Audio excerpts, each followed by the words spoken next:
tingkat kebenaran Quran itu bahkan bisa diuji tanpa membuktikan. Tanpa apa? Membuktikan. Cukup pakai akal. Saya tidak bosan-bosan cerita ini karena ini khazanah kita. Di kitab Nailul Ma'mul itu, di kitab Usul Fiqih, saya berkali-kali cerita ini karena ini untuk menunjukkan bahwa Quran itu liqaumi ya'qilun, liqaumi yatafakkarun. Ada seorang kiai, seorang ustadz, kiai dulu itu emang orang soleh, alim terus jadi kiai. Kalau kiai sekarang tuh macam-macam, nganggur terus ingin jadi kiai, terus daftar gitu. Ada lowongan di yayasan masuk ingin jadi ustadz karena dengar ada gajinya. Dulu tidak ada seperti itu, tidak ada. Makanya dulu itu kalau ustadz kiai pasti soleh karena dia alim terus ingin orang lain tuh mendapat ilmunya. Kalau sekarang nggak ada yayasan sehat, guru gajinya sekian, yang nggak ingin jadi ustadz tuh daftar karena ada gaji. Apalagi ada kabar, ada gaji, ada mes, ada wah yang daftar banyak. Tapi mentalnya ada kiai sebetulnya.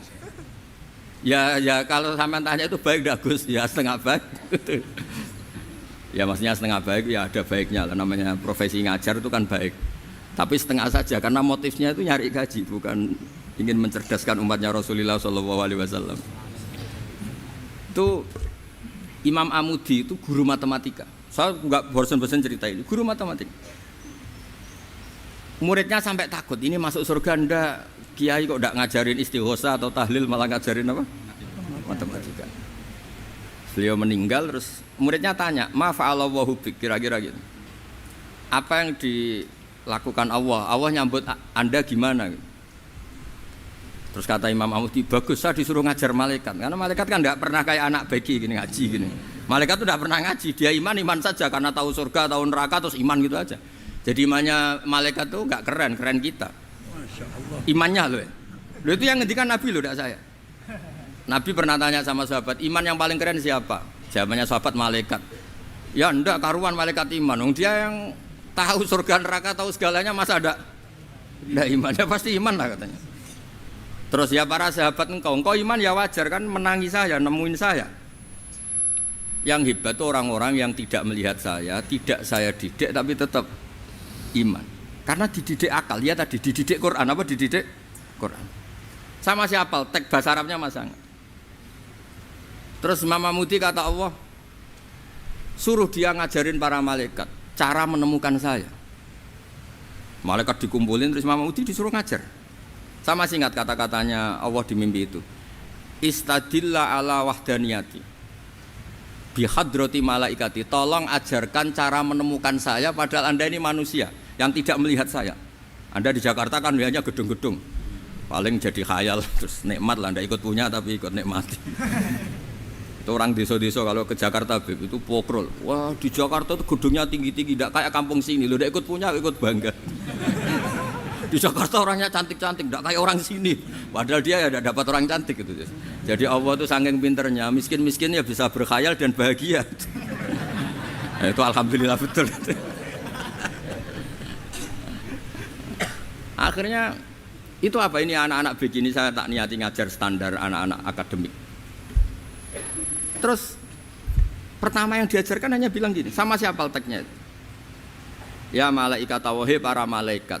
Terus beliau bilang, nisbatus naini wassalasah ila mala nihayata lahu nisbatul far'i ilal asli. Angka itu jumlahnya berapapun 2, 3 sampai triliunan. Semuanya itu nisbatul far'i ilal asli. Bin nisbat ilal wahid nisbatul far'i ilal asli. Angka 2 ya cabangnya 1, 3 ya cabangnya 1, 1 triliun ya cabangnya 1. Tetap yang asal usul adalah angka 1. Itu nangis semua malaikat. Cara Jawa itu mandikman kue iman kaya imanku. Makanya imannya umatur Rasulullah SAW itu PD-nya yakinnya kayak imannya malaikat. Kalau Tuhan itu 1. Karena angka agak bisa dimulai kecuali dengan angka 1. Makanya nisbatus naini wassalasah ila mala nihayatalahu iku nisbatul far'i ilal asli. Semuanya itu nisbatnya cabang ke induk. Berarti semua alam raya ini tetap asal usulnya 1, yaitu qul huwallahu ahad. Nah, itu namanya akal. Umatnya Rasulullah itu ditinggali mukjizat akal. lewat panduan Quran, sehingga meskipun kita tidak menangi Rasulullah, tidak menangi sahabat, kita tidak tahu malaikat Jibril, tapi cara iman kita ini tidak kalah keren. Yakin, hakul, yakin. Terus kedua, gambar. Kamu gambar rumah, gambar hewan, gambar apa saja, mesti dimulai satu titik. Entah gambar kamu bagus, entah jelek, tetap dimulai satu titik. Nah, titik ini namanya nuqtatul wujud. Semua alam raya dimulai dari satu titik, yaitu nuqtatil wujud. Makanya Quran dimulai bismillah, dan bismillah itu dipilih sama Allah pakai pertama ba itu ada titik. Itu kata semua ulama. Itu titik itu singkatan dari bi kana makana wa bi yakunu mayakun. Karena saya semuanya ada. Bi itu karena saya. Jadi makanya santri-santri beki tidak usah bayangkan kamu jadi wali terus bisa terbang ke Mekah, tidak usah. Kalau terbang ke Mekah ya sudah umroh aja bayar. Kalau enggak ya maklaran KBH atau apa. Pokoknya cari gratis itu. Ya gratis kan, dapat orang 10 gratis satu. Terus orang enggak umroh-umroh dirayu-rayu supaya umroh. Repot. Itu pelanggaran fikih itu. Kalau orang punya utang itu wajibnya nyaur utang dulu gitu. Wah repot. Saya itu juga sering bingung di kampung-kampung. Gus sama umroh. Kenapa? Dapat gratisan. Minta uang saja buat nyaur utang, nggak boleh. Wah, secara fikih yang wajib itu nyaur utang bukan umroh. Nggak boleh Gus diminta uang, nggak boleh, harus umroh. Udah gitu saya ini bingung Gus mau umroh, nggak nikmati. Kenapa? Disuruh ngajar Gus. Repot semua kalau ibadah mergawe ya gini, bingung semua. Ya saya mohon anak-anak BK semuanya yang seneng Quran itu harus seneng sampai kayak saya sehingga tahu. Istidlal, mencari Tuhan dengan cara tauhid yang berbasis akal itu sedzahir imannya malaikat. Jika di klasmen iman itu manusia ulul ilmi, kita-kita yang nekuni ilmu itu nomor 1 prakteknya. Karena nomor 1 itu Allah karuan kan, syahidah Allah kan gak tertandingi, syahidah wa annahu la ilaha illallah. Terus wal malaikatu, malaikat kan karuan karena langsung menyaksikan surga. Dan ketiga apa? Wa ulul ilmi. Berarti prakteknya kan nomor 1. Kalau kompetitornya semuanya manusia, ulul ilmi nomor berapa? 1 kan? Nah nomor 3 kan dari Allah, malaikat, ulul ilm. Berarti kalau kompetisinya antar manusia nomor berapa? 1 kan? Nah kenapa ulul ilmi di nomor 3 kan tapi dari Allah, malaikat, ulul. Kerennya kayak apa? Karena cara iman ulul ilmi itu enggak ada ragunya sama sekali. Kamu ragu enggak kalau 2 itu cabang dari 1, asal-usulnya 1? Enggak pernah kan ragu kan? Semua gambar seruat apapun dimulai dari 1 titik, ragu enggak? Enggak kan? Nah imannya umatnya Nabi karena dipandu oleh Quran itu seyakin itu, sehakul yakin itu. Nah itu terus Jubair bin Mut'im jadi iman. Am khuliqu min ghairi syai'in am humul khaliq. Terus kata Allah lagi, kalau kamu tidak percaya saya yang bikin langit bumi ya gampang dong, kamu saja yang ngomong kalau kamu yang bikin. Paling orang sepakat kamu stres. Terusannya ayat gitu, am khalaqus samawati wal ard. Kalau kamu tidak yakin Allah yang bikin ya silakan Anda klaim saja kalau kamu yang bikin langit bumi. Bala yuqinun. Kamu juga gak mau kan dibilang stres. Nah ini terus saya teruskan ya. Makanya mukjizat terbesarnya Nabi adalah Al-Quran. Karena Al-Quran ini cerita tentang hukum-hukum akal, cerita tentang logika-logika peradaban. Misalnya logika peradaban, contoh paling gampang. Di Quran itu ada sekian ayat yang Allah cerita peradaban. Misalnya wa ahsinu innallaha yuhibbul muhsinin. Itu dikutip terus kemudian disimpulkan dalam peradaban. Kata Sayyidina Ali karramallahu wajhah ngendikannya gampang. Ahsin man syi'ta takun amira. Kamu berbuat baik saja sama seseorang, maka otomatis kamu akan jadi pemimpinnya. Ada orang nggak tamat SD, nggak tamat papa, gobloknya minta ampun. Tapi karena gaji seorang pakar, oh kamu tak gaji 1 bulan 1 miliar, perusahaan saya jadikan besar. Itu dikongkan ngalor ngidul ya nurut. Hanya karena dia ihsan. Terus wastaghni amman syi'ta takun nadhira. Saya ulang lagi. Wastaghni amman syi'ta takun nadhira. Dan kamu jangan butuh orang lain, siapapun dia, maka kamu akan setara. Misalnya ada menteri orang antri mau salim, tapi kamu tidak butuh kan tenang saja. Tapi kalau kamu butuh, habis kamu. Ya kan, kamu tidak butuh seseorang maka kamu posisinya akan setara. Kamu harus sopan karena punya utang jasa. Kalau nggak punya apa-apa kan setara. Ya enggak? Misalnya kamu jajar rektor atau jajar menteri, jajar apa saja, kalau kamu tidak punya utang kan, kamu jajar menteri tidak punya utang, sama jajar satpam tapi punya utang, takut mana?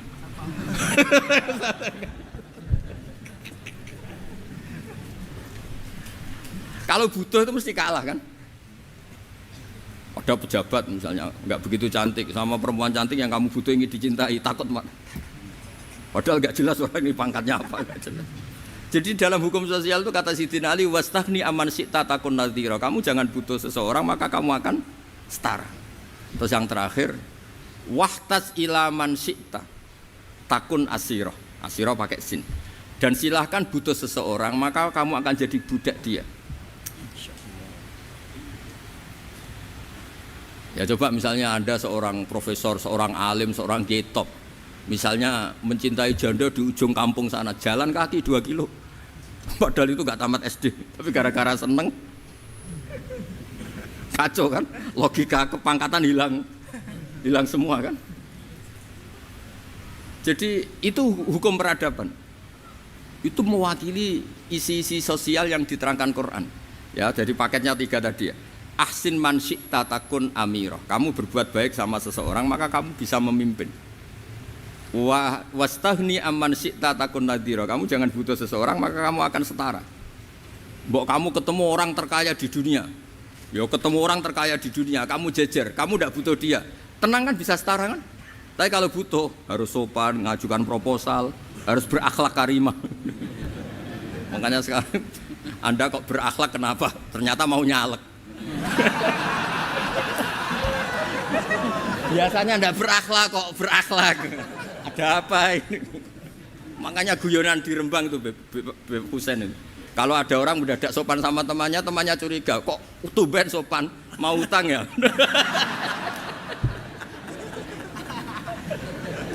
Di zaman akhir itu kacau.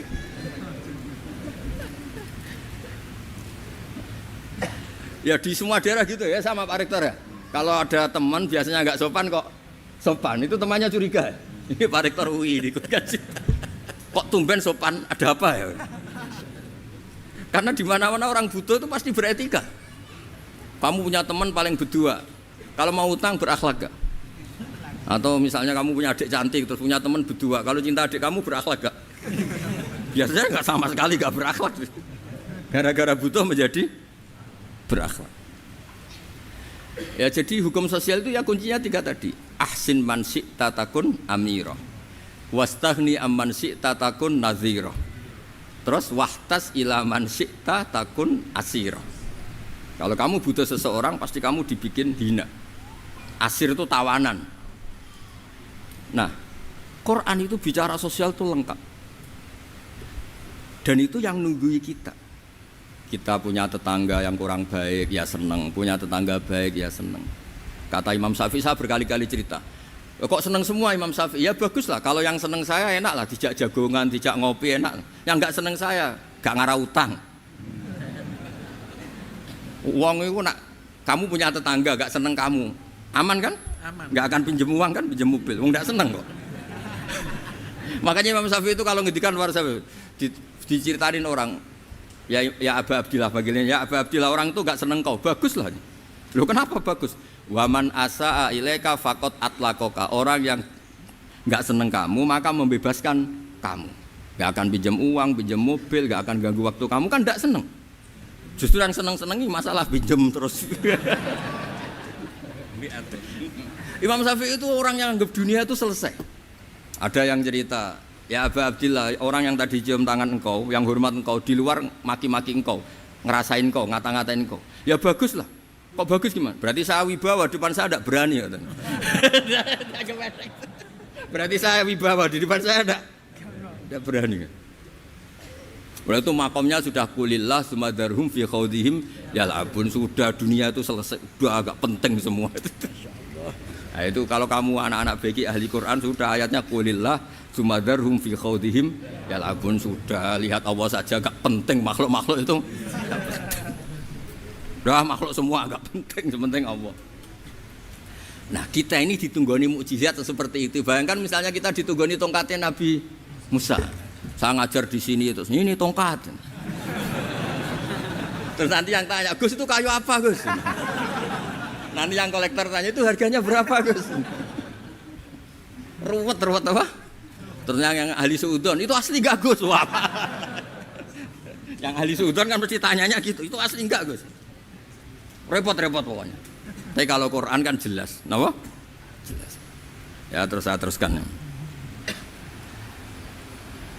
Fala yamurru terus al murad anna mu'jizatil anbiya in qaradat bi qidari aqsam wa mu'jizatul Quran mustamirratun ila yaumil qiyamah. Wa kharquhu lil adat fi uslubihi wa balaghatihi wa ikhbarihi bil mawhibat. Terus kata ini yang ngarang Fathul Bari sarahnya Imam Bukhari. Fala yamurru asrun minal aqsar illa wa yadharu fihi syai'un mimma akhbaru bi annahu sayakun yadullu ala sihhati da'wahu. Wa hadza aqwal muhtamilat wa takmiluhu fil ladzi ba'da wa qilani ya anal al makna anal mukjizat al madiyah kanat khissiyatan tusyahadu bil absar kana qoti soleh wa asa Musa. Mukjizatnya nabi-nabi dulu itu hanya penyembuh, hanya pelengkap, hanya nuruti keinginan mata. Seperti dahsyatnya apa? Laut Merah diseblak apa dipukul sama tongkatnya Nabi siapa? Itu semuanya itu hanya memanjakan mata. Urusan mata. Terus wow itu. Tapi kalau mukjizatnya Nabi Muhammad itu berdasar akal. Maksudnya berdasar akal nih dengerin ya. Dengerin betul. Ketika Laut Merah terus tersibak kan wow itu keren kan? Terus kita bilang menyimpulkan, wah kita tidak akan mampu. Itu bodoh sekali kesimpulan kita tidak akan mampu. Meskipun bikin nyamuk Anda juga tidak mampu. Loh untuk memutuskan tidak mampu saja kok sampai pertunjukan seperti itu tuh laopo, cek goblok gitu. Nah kalau kita karena umat yang pinter untuk memaksa kita nggak mampu, Allah bilang innallaha la yastahi ayadriba mathalam ma ba'ud. Kita melihat nyamuk langsung berkesimpulan tidak mampu. Saya berkali-kali cerita nyamuk itu sudah kecil, masih punya urat, uratnya kayak apa? Masih punya kuman, kumannya seberapa? Ya enggak, nyamuk itu kecil, punya organ tubuhnya punya urat. Itu kalau kamu pinter, antara tongkatnya Nabi Musa menyibak Laut Merah sama nyamuk itu sama-sama berkesimpulan melahirkan satu faham bahwa kita tidak mampu. Loh untuk memaksa tidak mampu saja kok menuju pertunjukan ada onta keluar dari batu, nakotu soleh, ada tongkat yang bisa mengeringkan Laut Merah. Cek goblok ya. Lah kita alhamdulillah tidak jenis goblok yang seperti ini. Untuk ikrar bahwa Allah itu hebat ala kulli syai'in cukup lihat nyamuk, kagum kan? Sudah tidak usah bikin hidup. Saya berkali-kali mencontohkan. Para pemahat tak suruh bikin patung gajah itu mampu. Tak suruh bikin patung nyamuk kalau bisa. Nyari materi dari apa coba? Gampang mana bikin patung gajah sama patung nyamuk? Gajah, makanya Allah bikinnya contoh itu untuk ijaz itu pakai nyamuk bukan pakai gajah. Itu kalau ustadz-ustadz yang agak jorok malah contohnya nyamuk Gus. Itu kecil. Itu kayak apa? Di dalamnya dia hamil kan? Itu anaknya kecil lagi, telurnya kecil lagi itu gimana itu cara bikin itu? Makanya di sini ini ada kitab Itqan, itu komentarnya itu lucu. Ini kitab Al-Itqan karangannya Imam Suyuti. Ini persis komentar saya tadi yang kata Imam Suyuti, pengarang kitab Itqan. Wa ya imma khissiyah wa imma aqliyah. Jadi mukjizat itu ada yang fisik, bisa dilihat indra, panca indra, bisa dilihat akal. Wa aktsaru mu'jizati Bani Israil kanat khissiyah li baladatihim. Bilada itu goblok, wakillati basairihim. Dasar wong goblok. Mukjizat kok ngenteni sing wow. Maksudnya dasar wong untuk ngakui Allah hebat saja kok nunggu halal yang seperti itu gitu. Paham gitu? Mergo likil latin apa aklihim. Wa aksaru mu'jizati hadil ummah aqliyatun li farati dzakaihim wa kamali afwahihim. Dan mukjizatnya umat ini semuanya berdasar akal karena sudah cerdas. Jadi andaikan kita melihat tongkatnya Nabi Musa menyibak Laut Merah dengan melihat nyamuk, kesimpulan kita sama-sama wow, sama-sama keren, sama-sama memastikan kita tidak mampu. Makanya terus Quran menerangkan ya wa ma min dabatin fil ardi wala ta'iri yatiru bi janahihi illa umamun amsalukum. Jadi keseharian kita lihat burung kok terbang. Itu sudah ayatun min ayatillah. Paham nggih? Dados niki kudu bangga ditunggoni napa Quran, nggih ditunggoni napa Quran. Wa mu'jizatul Quran tusyahadu bil basirah fayakunu mayattabi'u li ajlihi aksar. Terus li annal ladzi yusyahadu bi ainir ra'si yang qaridu bingkiradi musyahidi. Sesuatu yang tampilan dahsyatnya itu disaksikan mata, maka itu bisa habis. Era tongkat Nabi Musa seperti itu habis enggak? Bisa mengeringkan laut merah, habis kan? Tapi era mukjizatnya Quran ila yaumil qiyamah. Ya contoh sosial, saya kembali lagi ke sosial. Kamu punya teman awet atau punya istri awet, itu konsepnya ya wal kadhiminal ghaidh, agak gampang tersinggung. Coba kalau kamu setiap tersinggung putus, setiap tersinggung habis, kamu tidak punya teman, tidak punya istri. Sampai kita awet seperti ini, kalau kecewa ya wal kadhiminal ghaidh, ngempet. Termasuk saya ini, biasanya ngaji khusus terus bajak gini ya kecewa. Tapi barokahnya diwarai Quran wal kadhiminal ghaidh, ngempet Gus, ngempet. Terus kecewa sama teman, kok kenapa tidak putus? Karena wal afina aninna, sudah kalau kecewa maafkan. Coba kalau kita kecewa presiden demo, kecewa menteri demo, kecewa orang tua minggat, ya kalau dicari, kalau tidak kan malu. Saya itu punya teman tak tanya, kecewa Gus sama bapak itu, kenapa tidak minggat? Malu. Kenapa malu? Takut gak dicari. Itu orang tuh paling malu itu kalau keluar dari rumah nggak di. Saya punya teman lagi, saya ini takut mati Gus. Kenapa? Takut istri saya tidak nangis Gus. Itu kematian terburuk itu kalau sudah mati tahu istrinya ada nangis, itu malu betul itu. Makanya jangan mati, pokoknya pastikan orang sekeliling ada nangis itu baru berani mati, kalau enggak jangan. Ya jadi mukjizatnya Nabi itu luar biasa. Walladzi yusyahadu bi'ainil aqli bakin yusyahiduhu kullu man jaa ba'dal awali mustamirran.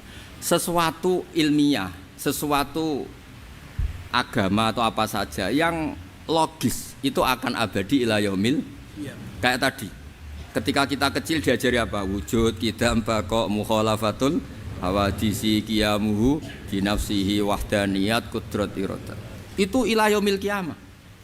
Karena kita pasti punya logika tadi, masa alam raya yang maujud didahului ketiadaan. Kemudian ketiadaan ini kita rumuskan, ketiadaan inilah yang bikin alam raya. Di mana-mana nihilisme, ketiadaan ya layu asfiru say'an, namanya tiada ya tidak punya akibat apapun. Yang punya akibat apapun ya sesuatu yang wujud. Lalu itu kan ila yaumil qiyamah, sampai kapanpun teori itu akan nunggui kita ila yaumil qiyamah. Tapi kalau tongkat Nabi Musa ketika kita tidak melihat kan punya alasan tidak ngandel, Musa tidak tahu. Tapi kalau kamu seperti ini, orang paling mulhid sekalipun, paling ateis sekalipun, terus ditanya, bisa enggak Anda mulai angka di luar angka 1? Tidak bisa kan? Makanya benar Imam Amudi tadi, ketika diminta Allah, istadilla ala wahdaniyati bi hadrati malaikati, tolong ajarkan kenapa manusia begitu yakin kalau saya ini satu, padahal mereka tidak melihat saya. Terus beliau ngendikan apa? Nisbatus naini wassalasa ilal wahid nisbatul far'i ilal asli. Angka 2, 3 sampai enggak terbatas, semuanya dibanding angka 1 itu nisbatul far'i ilal asli. Semuanya itu cabang dari angka 1. Itu mbok siapapun enggak usah ditunggoni nabi, enggak usah ditunggoni wali. Logikanya akan seperti itu. Itu yang dimaksud apa?